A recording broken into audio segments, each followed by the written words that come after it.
মিতু কেমন আছো? ভালো। আশ্চর্য, আমি কেমন আছি জিজ্ঞেস করবে না? কেমন আছেন ভাইয়া?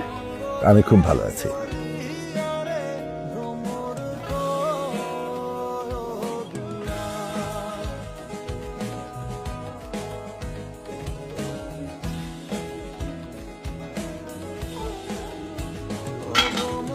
এই যে তুই বাইকটা যে নিয়ে গেলি, বাইকটা কি আমার না? কই কেউ কোনো কিছু নেয়?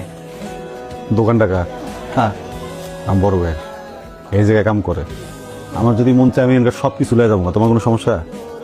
তোমার বড় ভাই মেকানিক আকো, সম্রাট আকো। দাও মানে ব্যাগটা দাও। নাও। টিউশন ফিটা তো দেয়া হয় নাই, দেয়া লাগতো। থাকা খাওয়া পড়াশোনা সবই তো ফ্রি, কোনটা লাগে ওর? হ্যাঁ, সকালবেলা খাইতে গুজে ইউনিভার্সিটিতে যায় আর ইউনিভার্সিটি থেকে আইসা নিজের রুমে ঢুকে। বাসার কোন কাজটা করে শুনি? ভাবি আমি তো সব কাজে আপনাকে সাহায্য করি। একটা উল্টা ফেলে কাজ কইরা। শোনো, তোমার মতো মেয়েরা টিউশনি করে নিজের পরের খরচ জোগাড় করে, মায়ের গাড়ির উপরে পয়সা থাকে না। তুমি কি করো? হ্যাঁ, টিউশনির টাকা দিয়া নিজের মেকআপ কিনো আর ওই যে বয়ফ্রেন্ড নিয়ে ঘুরে বেড়াও।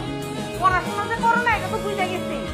শোনো, এসব না কইরা যাও তোমার ওই বয়ফ্রেন্ডে বলো টাকা দিতে, মায়ের গাড়ির উপরে আর পয়সা থাকবে না। কি রে? সেদিন যখন আমাকে নামাই দিতে গেছিলি ভাবি দেখছি। তো কি ভাইয়ের সামনে আমার সাথে যাতা ব্যবহার করছে, যাতা ভাবে আমাকে অপমান করছে, বলতেছিল আমি নাকি সারাদিন টোটো করে ঘুরে বেড়াই, প্রেম করে, আমি নাকি পড়াশোনা করি না। আচ্ছা আমার দেখলে কি মনে হয় আমি পড়াশোনা করি না? হ্যাঁ, তোর জীবন তোর চারের খুশিতে যেটা মন চাইবে ওটা করবি। আর কে? ওরা তো কত দেবো কি লিখা? ওই কি ওর জামাই টাকা দিয়ে সংসার চলে, ওর জামাই টাকা দিয়ে আমার পড়াশোনা চলে। লাত্তি মারা পর আমার কাছে দেখতেছি পরে। 2 টাকার মোড় দেয় রায় পর। এই বাদামটা যে খাইতেছো সেটাও তো আমার টাকা খাইতেছো। আবার তোর বাদাম লাগবো না আমার।